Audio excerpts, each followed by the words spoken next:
Are you tired of not living your dream as an Indonesian high school student? Are you tired of having a moral dilemma when your dad and girlfriend have their birthdays on the same day? The other one took your virginity and the other one is your girlfriend. Today we'll see if DreadOut can cure those two common problems. Wet your dicks, boys, we're going in dry.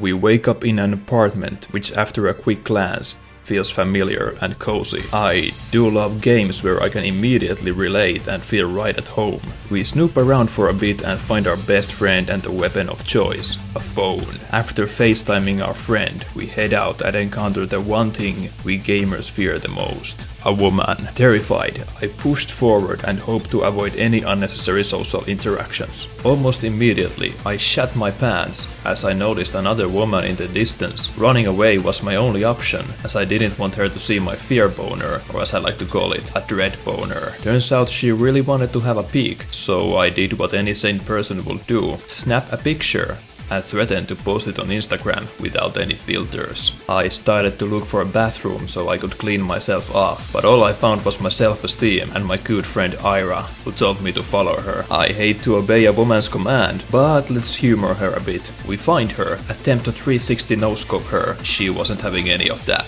We resurrect at the spirit healer and continue our journey. We find Ira once again and she blesses us with a key. I accidentally skipped the objective message and tried to look through the menu for any hints. It was less than helpful. After exploring for a while, we leave the house and enter some sort of graveyard. I have to say, this fucker looks pretty fucking epic. We engage our first puzzle and I am immediately stuck. I took tons of photos and nothing seemed to work. But of course, I should have known that I had to backtrack to the start and kill two of these. Tune in next week as I review Cuphead. Now we can light all the candles, end the introduction, and start playing the real game.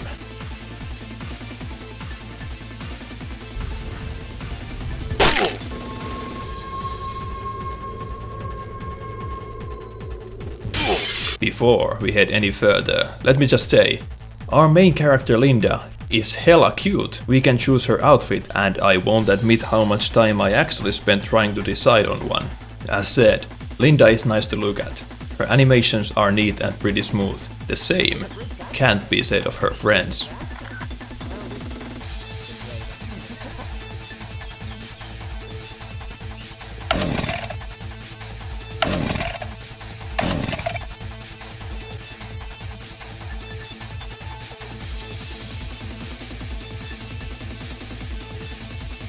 We push on and collect some epic loot and find out where my dad went after all these years. We finally head to the school.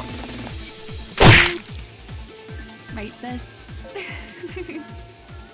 Hey, I haven't called you sis in a long time. Hold on, they've been in there for a really long time. We should probably go check on them. And this is where the game truly begins. One of these retards decided to run off by their own, so we form a search and rescue.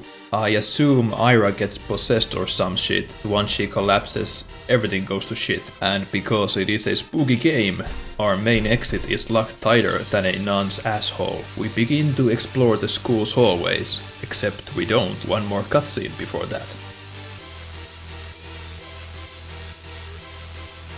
Ah yes, the classic number of the devil himself, 6666. But don't bother to call him, the reception in hell is total garbage. Now, as we head deeper to the hallway, we encounter a pig. Except it's not a pig, it is a Babi Negepe, better known as the boar demon. Except it's not a boar, it's a man boar. We take his picture and he runs away for now. As we ascend the staircase and get ourselves to the second floor, the game's well-built atmosphere was starting to sink into me. My hands were starting to sweat and I could start to smell myself. That is a bad sign. In one of the classrooms we get spooked and collect this nightmare. They say everything is a dildo if you're brave enough, but I'm not one to experiment. Speaking of being brave, we had another challenge we had to overcome. In the narrow hallway, our path was blocked by a prostitute. That is not just another of my tasteless, dry jokes. She actually is a hooker. She got me good once, but that's because she's a woman. We snap a picture of her back to get rid of her completely. Women who have sex go straight to hell, but I hope her journey there is a peaceful one. Also, this fucker keeps yeeting through the corridors. We find a locked closet. To get the key for said closet, we have to run to the end of this hallway and snap a picture of the roof. There is definitely something about this picture. Using the picture as a clue, we head back downstairs to the key's location. Except I chose the wrong way and found our prostitute. She didn't actually die, she just came to have a quick snack. Which is also what everyone used to call me in school, quick snack. Not because I was quick or looking like a snack, but because if you swap some of the letters in that sentence, you'll get your answer. But I digress. On my way to get the key, we also had a run-in with this gentleman who scared the shit out of me. Don't give up, skeleton. After meeting and disposing our old friend, we finally managed to get the key, and it was time to head back to the locked closet. Inside the closet was a hidden room. Inside the hidden room was a baby. Inside the baby was a trigger to our first boss fight. The fight is easy enough as long as you keep constantly moving and looking for. The more damage he takes, the more aggressive he becomes. Eventually, we beat him and snatch his scissors. With this alien artifact, we could probably get the keys from the big man, whatever the fuck he is. I also ran into this cutie. Also, I have to say this big fella is kinda adorable when he's sleeping. Anyway, yeet. Got the key, time to fuck off. We head to the shortcut. Well, I guess we're taking the long route. Heading forward, a swarm of moths is blocking our path. Moths are like women. Scary, so we plow through. And let me say, fuck this part. This was so unsettling, I'm just gonna play it out for you.